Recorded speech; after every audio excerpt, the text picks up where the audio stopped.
सुबह का समय था। गांव अभी पूरी तरह जगा नहीं था। एक साधु रोज की तरह एक पेड़ के नीचे बैठा था। ना कोई दिखावा, ना कोई चमत्कार, बस एक आम इंसान जो शांति ढूंढ रहा था। लोग उसे देखकर सोचते थे, इसकी जिंदगी कितनी शांत है। लेकिन सच्चाई अलग थी। उसके भीतर रोज शोर चलता रहता था। कभी बीते हुए पल याद आ जाते जो किसी ने गुस्से में कह दिए थे। कभी आने वाले कल का डर, अगर सब कुछ गलत हो गया तो। कभी मन कहता तू अभी भी काफी नहीं है।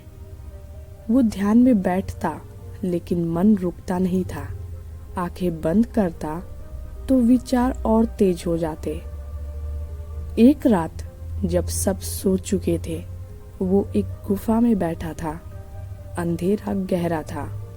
तभी उसे महसूस हुआ कोई उसके पास बैठा है। उसने आंखें खोली। सामने कोई था, बिल्कुल उसी जैसा।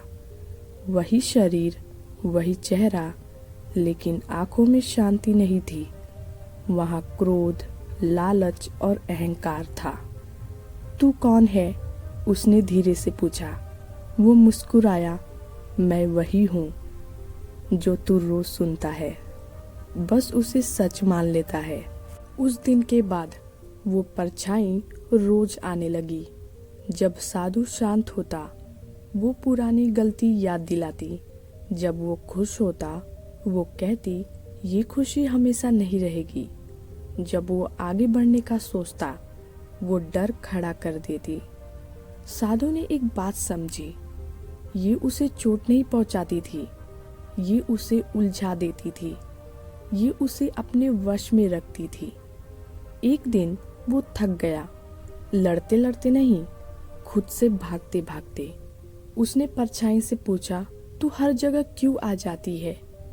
परछाई ने शांत स्वर में कहा, क्योंकि तू हर विचार को बिना सोचे अपना लेता है। उसी पल कुछ बदल गया। उसने विचारों को दबाया नहीं, उन्हें भगाया नहीं, उसने बस देखना शुरू किया। क्रोध आया, देखा। डर आया, डर को भी देखा। अहंकार बोला, उसको भी देखा। और पहली बार उसने तुरंत प्रतिक्रिया नहीं दी। परछाई धीरे धीरे कमजोर होने लगी, क्योंकि उसे ताकत मिलती थी जब उसकी बात मानी जाती थी। एक दिन वो फिर आई, लेकिन अब उसकी आंखों में आग नहीं थी। वो बोली भी नहीं, बस खामोशी से बैठी रही। साधु समझ चुका था। उसने आंखें बंद की और हल्की मुस्कान दी। तू मेरा दुश्मन नहीं था, उसने कहा, तू मेरी परीक्षा था।